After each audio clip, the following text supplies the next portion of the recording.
आउज़ुबिल्लाहिमिनश्शैतानिर्रजीम बिस्मिल्लाहिर्रहमानिर्रहीम।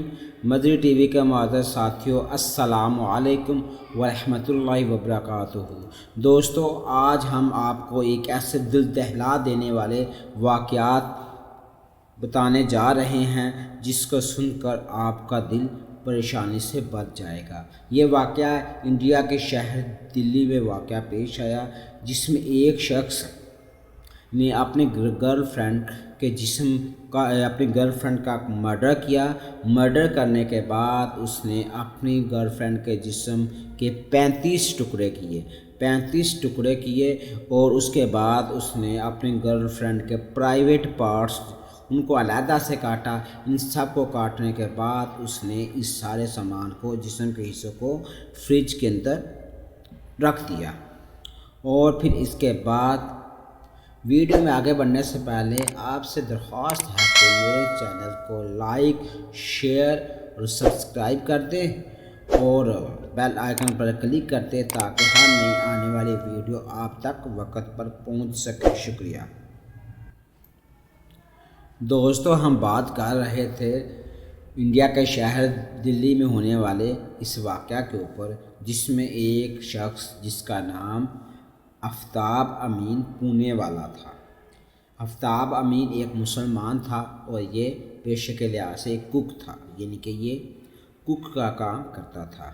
जबकि लड़की जो इससे प्यार करती थी उसका नाम श्रद्धा था, श्रद्धा वाकर, और वो एक कॉल सेंटर में काम करती थी।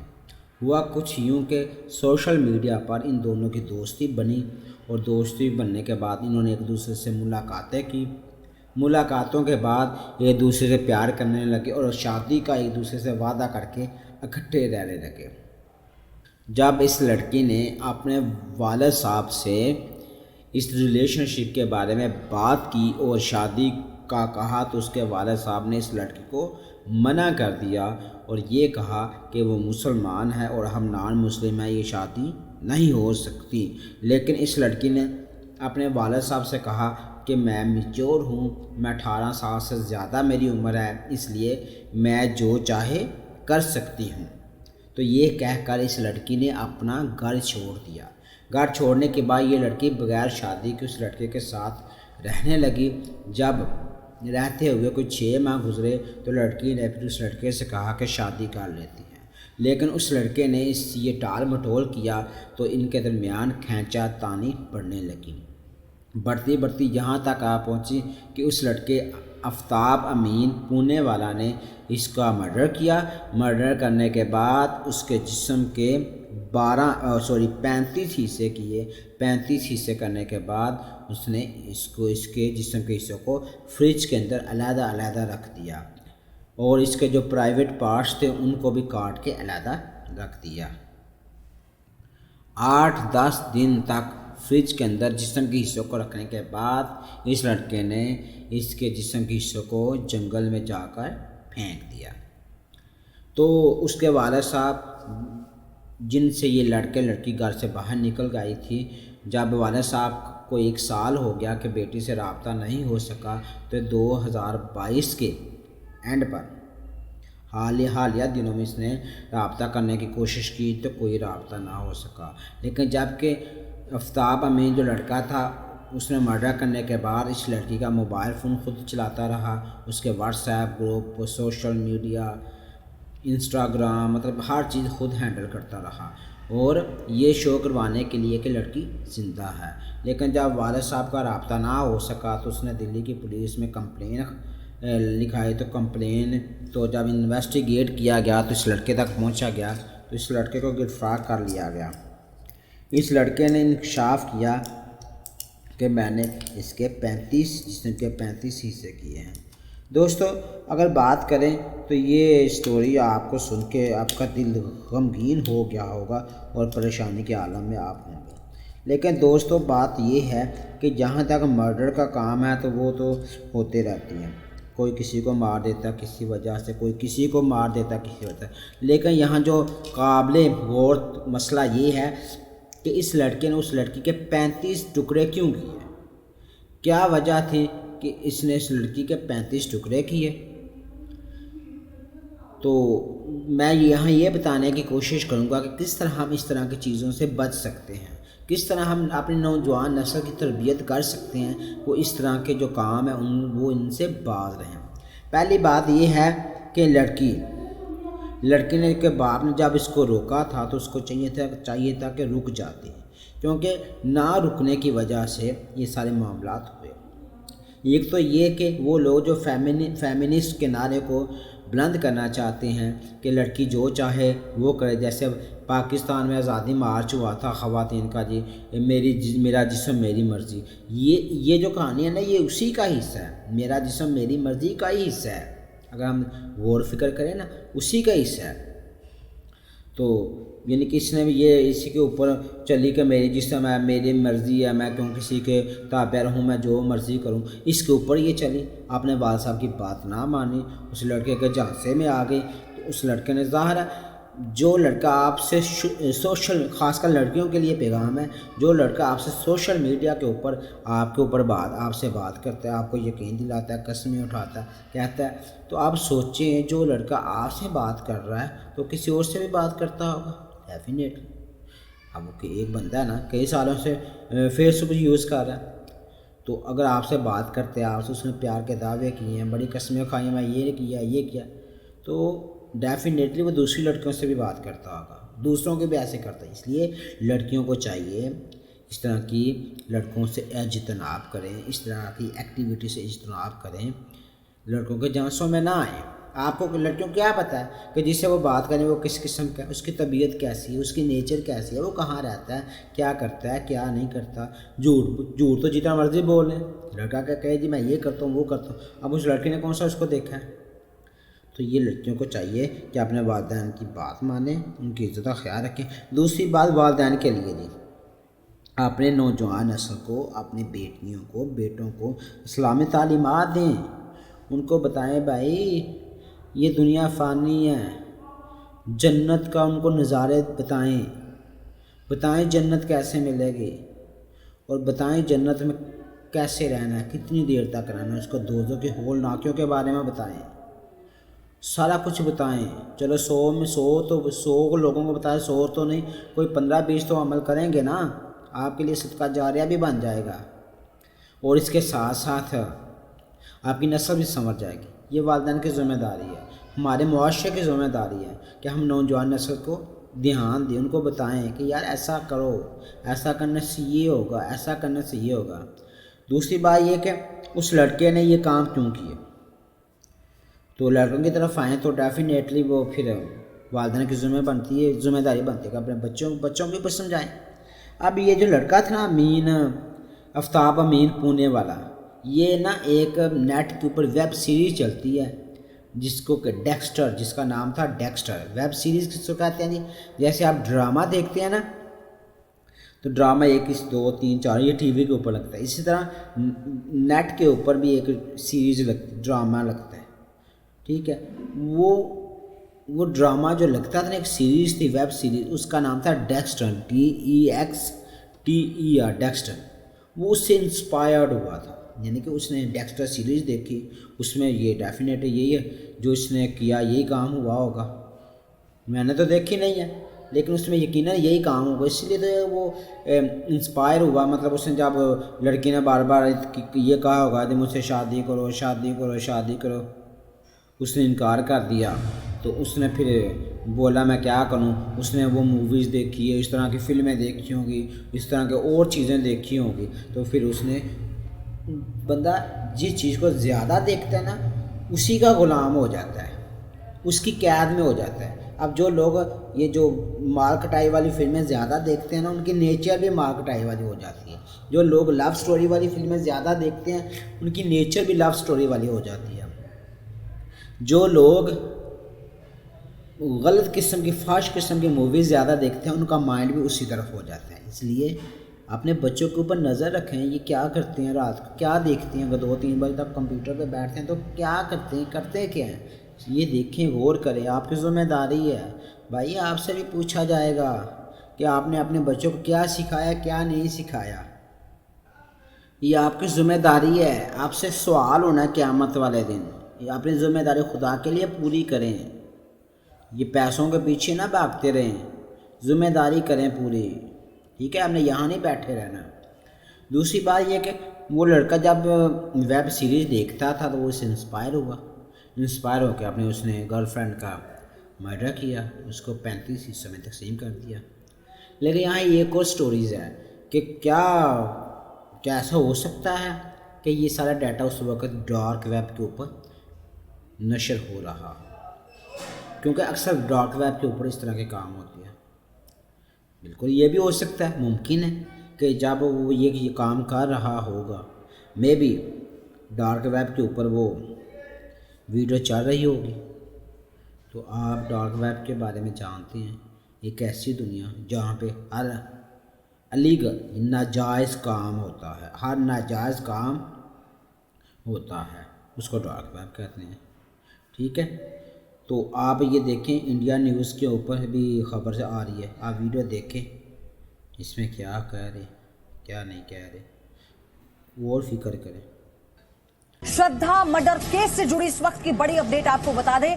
हत्या के बाद श्रद्धा के चेहरे का मेकअप किया था आफताब ने, ये बड़ी खबर आई है। श्रद्धा का सिर फ्रिज में सबसे आगे उसने रखा था और खुद को पागल घोषित करना चाहता है आफताब। ये बड़ी खबर इस वक्त की। सजा में रियायत पाने के लिए पागलपन का नाटक ये सूत्र बता रहे हैं, जो इसमें इस वक्त बड़ी अपडेट निकल कर आई है। सबसे पहले वो आप ये जान लीजिए, खबर ये है कि जो आफताब है वो श्रद्धा के चेहरे का मेकअप करता था, कटे हुए सर का, यानी उस चेहरे का मेकअप करता था। फ्रिज में सबसे आगे उसने श्रद्धा का सर रखा हुआ था, यानी खुद को पागल घोषित करना चाहता था आफताब। सजा में रियायत पाने के लिए पागलपन का नाटक कर रहा है आफताब, ये भी हो सकता है, जो पुलिस सूत्र भी बता रहे हैं। सूत्रों के मुताबिक इस वक्त की बड़ी खबर हम आपको बता दें कि आफताब सजा में रियायत पाने के लिए किस तरह से पूरी पटकथा लिख रहा है, इस संभावना से इनकार नहीं किया जा सकता। खबर आई है कि उसने पूछताछ में ये बताया है कि वो श्रद्धा के चेहरे का मेकअप करता था, यानी उसके कटे हुए सर का वो मेकअप करता था और उसने फ्रिज में सबसे आगे श्रद्धा का कटा हुआ सर रखा था, जो अभी तक पुलिस के हाथ नहीं लगा है। तो अभी इसमें यह भी डिटेल आ रही है, आपको बता दें कि पुलिस लगातार मेहरौली के जंगलों में सर्च ऑपरेशन कर रही है। आफताब को कल लेकर गई थी वहां पर, लगभग 4.5 घंटे तक उसने छानबीन की, लेकिन कुछ नहीं मिला। उसी के साथ ये फ्रिज जिसमें उसने श्रद्धा के बॉडी पार्ट्स को रखा था, जैसा कि आफताब ने अपने कबूलनामे में बताया है। फॉरेंसिक टीम को इस फ्रिज में भी किसी तरह का कोई क्लू नहीं मिला, क्योंकि अच्छे तरह से उसकी साफ सफाई कर दी गई थी। क्योंकि जी न्यूज ने भी पहले आपको बताया था कि उसने इंटरनेट में बाकायदा इस बात को सर्च किया था कि कैसे खून के धब्बों को या सबूत को मिटाया जाता है किसी भी तरह के मर्डर के बाद। तो उसमें कैसे एसिड का इस्तेमाल किया जाता है, वो कौन सा एसिड होता है जिसका इस्तेमाल किया जाता है जिससे सबूत मिटाए जा सकते हैं। और इसी बीच इससे जुड़ी एक और बड़ी खबर, एक और खुलासा यह है कि आफताब ने कई बार श्रद्धा को जान से मारने की कोशिश की थी। हालांकि श्रद्धा के दोस्त ये पहले बता चुके हैं, लेकिन फिलहाल ये बड़ी अपडेट हम आपको बता रहे हैं। आफताब ने कई बार श्रद्धा को जान से मारने की कोशिश की थी। दिल्ली पुलिस के सूत्रों के मुताबिक आफताब ने पुलिस को बताया कि उसने पहले भी कई बार श्रद्धा को जान से मारने की कोशिश की थी। तो अपने कबूलनामे में आफताब ने यह भी कबूल किया है कि उसने कई बार श्रद्धा को मारने की कोशिश की। इससे पहले श्रद्धा के दोस्त ने जी न्यूज पर बताया था कि कैसे एक रात श्रद्धा ने कॉल कर अपने दोस्त से कहा था कि मुझे यहां से ले जाओ, अगर मैं रात भर यहां रुकी तो ये मुझे मार देगा। और अब ये खुद इसने अपने कबूलनामे में बताया है, कबूल किया है कि उसने कई बार पहले भी श्रद्धा का कत्ल करने की कोशिश की थी।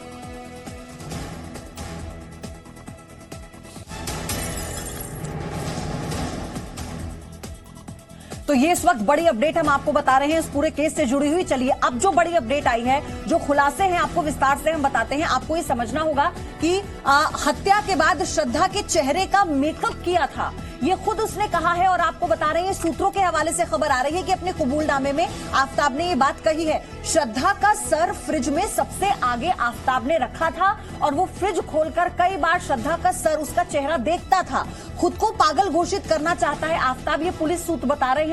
ये एक और थ्योरी हो सकती है आफताब की। सजा में रियायत पाने के लिए ये पागलपन का नाटक भी हो सकता है कि जो इंसान 6 महीने तक ये पूरी प्लानिंग कर सकता है, तो पुलिस से पकड़े जाने के बाद उसे क्या करना है वो ये भी प्लान कर सकता है। इसलिए इस बात से इनकार नहीं किया जा सकता।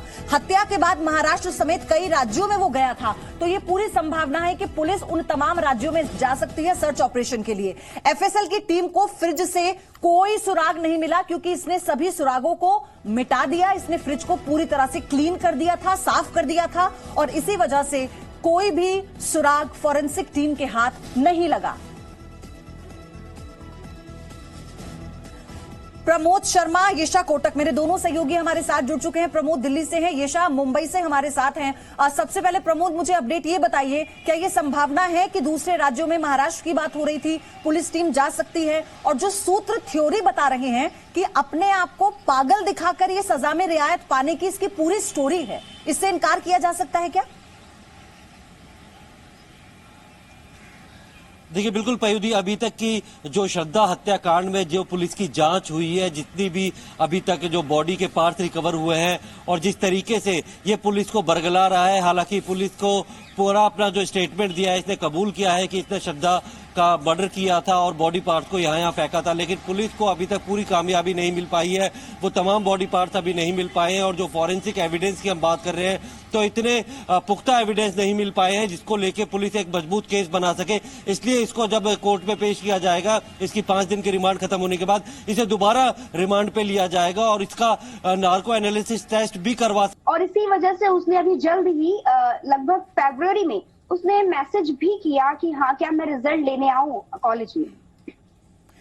तो क्या वो रिजल्ट लेने आई थी? यानी कहीं ना कहीं उसे लग रहा था कि नहीं, उसके बाद ये हाथ अभी देख सभी को मालूम पड़ गया। 2000 फरवरी में उसने मेंशन किया, मतलब लगातार मैसेज किए, उसके बाद से वो आई भी नहीं। कहीं ना कहीं वो डर रही थी और वो अपने करियर को लेकर आगे बढ़ना चाह रही थी, क्योंकि हमें सभी को पता चला कि वो मारपीट करता था उसके साथ। क्या कभी कोई ऐसी बात हुई जिसमें आफताब का जिक्र हुआ? आपने कहा कि वो बहुत इंट्रोवर्ट थी, बहुत ज्यादा अपनी पर्सनल लाइफ को किसी से शेयर नहीं करती थी। उनके ऐसे दोस्त जो उनकी पर्सनल लाइफ के बारे में जानते हैं, उनसे आपकी कोई बातचीत हुई क्या?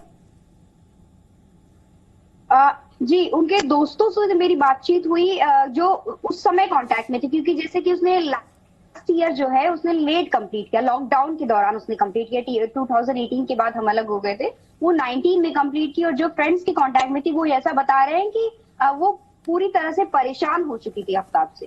वो लगातार दबाव डाल रहा था, ऐसा कह रहा था कि वो खुद को भी मार देगा और उसे भी मार देगा। तो कहीं ना कहीं श्रद्धा डर चुकी थी। शारदा, ऐसा क्या हुआ था उनके रिश्ते में? ऐसी क्या वजह थी? क्योंकि जानकारी तो ये भी आई है कि श्रद्धा ने कई बार मौके दिए आफताब को। कई और दोस्त जो उनको कहते थे कि तुम्हें पुलिस में कंप्लेन करनी चाहिए, फिर उन्होंने कहा नहीं, मैंने कमिटमेंट किया है तो मैं चाहती हूं मैं इस रिश्ते को निभाऊं। उसके बाद ऐसी क्या चीज थी जो श्रद्धा को इससे निकलने नहीं दे रही थी? कोई ऐसी जानकारी? जी नहीं, ये जानकारी नहीं, लेकिन श्रद्धा वो पूरी बखूबी वो निभा रही थी उस रिश्ते को, तभी तो उसने परिवार से वो दूर हुई। इसके अलावा उसने अपनी पढ़ाई को लेकर वहां पर गई, दिल्ली शिफ्ट हुई। जी, और क्या जानकारी तो ये भी थी कि दिल्ली में श्रद्धा के पास कोई जॉब नहीं थी। क्या ये भी एक कारण था कि वो फाइनेंशियली इंडिपेंडेंट नहीं थी और इसलिए आफताब का जो साथ है वो छोड़ना नहीं चाह रही थी? नहीं, ये पूरी तरह से नहीं कह सकती, क्योंकि हम पहले से ही हम जिस तरह से देख रहे थे वो काफी हार्ड वर्किंग थी और वो खुद को लेकर मतलब ये थी कि हाँ, उसे करियर अपना देखना है, लेकिन नहीं मालूम क्यों किस वजह से वो वहां पर गई दिल्ली। और दिल्ली जाने के बाद में अगर उसके साथ इस तरह से बर्ताव हो रहा तो उसने क्यों कोशिश नहीं किया हमसे बताना क्यों पूरी तरह से जरूरी नहीं समझा, क्योंकि वो कुछ ही गिने चुने लोगों को बता रही थी। शायद ऐसा बताई होती तो आज ऐसा नहीं होता और वो किसी दरिंदे की शिकार नहीं होती। शारदा, आफताब का भी जो परिवार है, आफताब भी अपने परिवार के संपर्क में बहुत लंबे समय से नहीं है। दोनों अपने अपने परिवारों के संपर्क में नहीं थे। आफताब के परिवार का भी कोई रिएक्शन अभी तक नहीं आया है। तो इसे कैसे समझे कि जो आफताब है उससे जो मुलाकात है वो कैसे हुई? क्या कोई ऐसा रिकॉर्ड आफताब का पहले भी रहा है कि उसने कभी किसी के साथ मारपीट की हो? कोई ऐसी जानकारी है आपके पास? जी नहीं, लेकिन पता ये चल रहा है कि आफताब हत्या के बाद भी इस तरह से वो लगातार डेट कर रहा था। वो मुंबई में उससे मिला था और कहीं ना कहीं वो शायद उसने पहले से ये साजिश रच के रखी थी, क्योंकि हत्या उसने किया 35 टुकड़े। कोई सोच सकता है इस तरह से दरिंदगी? ये कहीं ना कहीं एक साजिश थी, पहले से प्री प्लानिंग थी उसकी, ले जाना, धमकाना, उसके बाद में इस तरह से टुकड़े करना और फिर ये हत्या करने के बाद वो रह भी रहा था वहां पर। शारदा, मेरा आखिरी सवाल यह है कि ये एक ऐसी घटना हुई है जिसने सबकी रूह को कपा दिया है, झंझोड़ दिया है सबको अंदर से।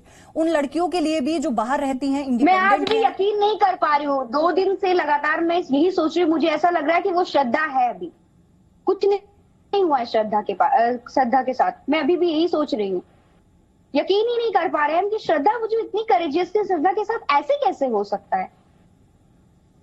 श्रद्धा, आपका बहुत धन्यवाद, आप हमारे साथ जुड़ी, आपने श्रद्धा के बारे में जो बातें कही और साथ ही एक करेजियस लड़की जैसा उनकी दोस्त शारदा जिक्र कर रही थी कि ऐसा भी कुछ हो सकता है, या कोई इतना डिपेंडेंट हो सकता है किसी पर, या कोई, क्या ये डिप्रेशन का कारण था कि जो श्रद्धा है वो आफताब के साथ रिश्ते से बाहर नहीं निकाल पा रही थी। तो ये एक बहुत बड़े ऐसे जी दोस्तों, आपने देखी खबर कि किस तरह इस शख्स की ब्रेन वॉशिंग हो रही है, किस तरह नॉन मुस्लिम ये चाहते हैं कि हम मुसलमानों की ब्रेन वॉशिंग इस तरह करें कि ये अखलाकियात से गिर जाएं, अपनी तबाही करना शुरू कर दें, अपनी आखिरत बर्बाद कर दें।